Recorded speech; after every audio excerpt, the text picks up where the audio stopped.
So you've got 3G. You do not like it as much as you like 4G.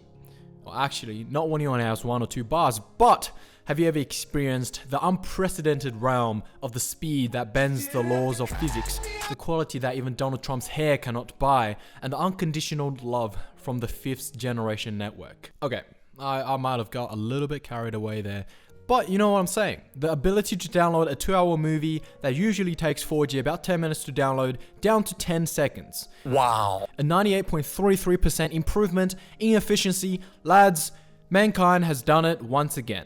We have improved our lives by quite a lot. And hopefully one day we can download GTA 11 just a little bit quicker than how long it takes us to download GTA 4 today. With the acceleration of innovation and computational power only taking about a decade to go from 4G to 5G network, what's the limit of our cellular network technology? How many Gs can we get? In the wonderful, colorful world of electromagnetic radiation, all that mostly invisible waves, from ones that can casually pass through us to ones that can kill us instantly. And of course, thanks to the visible spectrum, we get to see rainbows.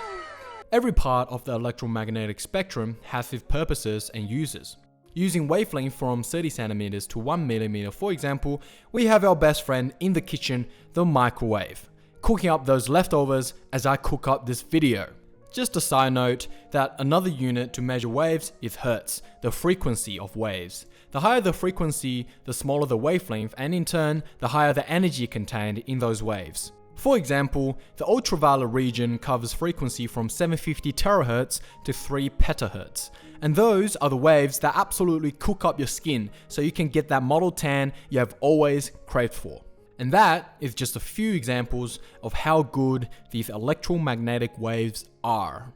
The 3G and 4G that you know of mainly uses radio waves, ranging from 3 Hz to 30 MHz. Your mobile phone sends these waves encoded with zeros and ones using the amplitude property of waves, where a high amplitude is a 1 and a low amplitude is a 0 to your nearest cellular tower.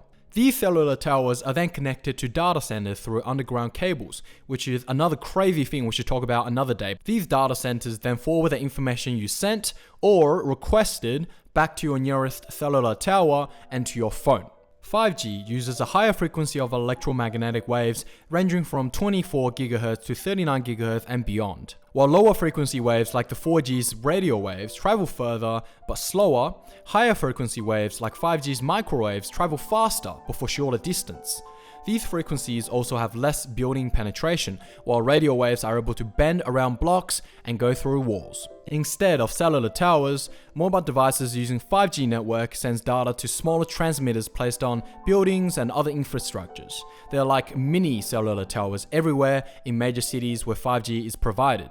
On houses, lampposts, stop signs, burger shops, and even zoos. Even though these little bad boy transmitters aren't cheap, in the spirit of some friendly international rivalry, countries are madly pushing this 5G technology, and 5G is expected to reach 4.6 billion users by 2028. Now with all that science and statistics out of the way, let's talk about just a little more science. What's the potential of these Gs? With the development of 6G on the way, technically there isn't a limit on how many generations of mobile network there can be. We can think of the mobile network generations almost like each generations of iPhone.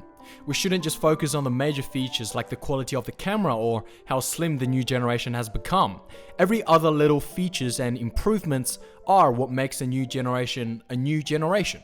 Sure, with network generations, there's a limit to the speed of these networks, since anything past ultraviolet on the electromagnetic spectrum isn't really good for you, in terms of both long-term health or in terms of just killing you. But each generation doesn't just make improvements on the speed. Just like the iPhone, other important but overlooked features like network capacity, latency, cost, and even new features like 5G network slicing makes the new generation a new generation. In the future, when interstellar traveling is a thing and the 69th generation network is the flow, we could probably see crazy features like quantum entanglement communication, which allows instantaneous communication. So no lag and no latency. For all the gamers out there, oh boy. And so that's the limit. There is no limit. As long as we get ourselves off this planet before killing ourselves in a third world war or COVID-40 happens, were good. Quoting Mary Shelley from her book Frankenstein, there is no limit to human ingenuity. I think I just made that up, but it sounds pretty cool. So anyways, I hope you're watching this video on a 5G or at least 4G network, because then there won't be much latency from when you finish the video to hitting that like and sub button. See you later.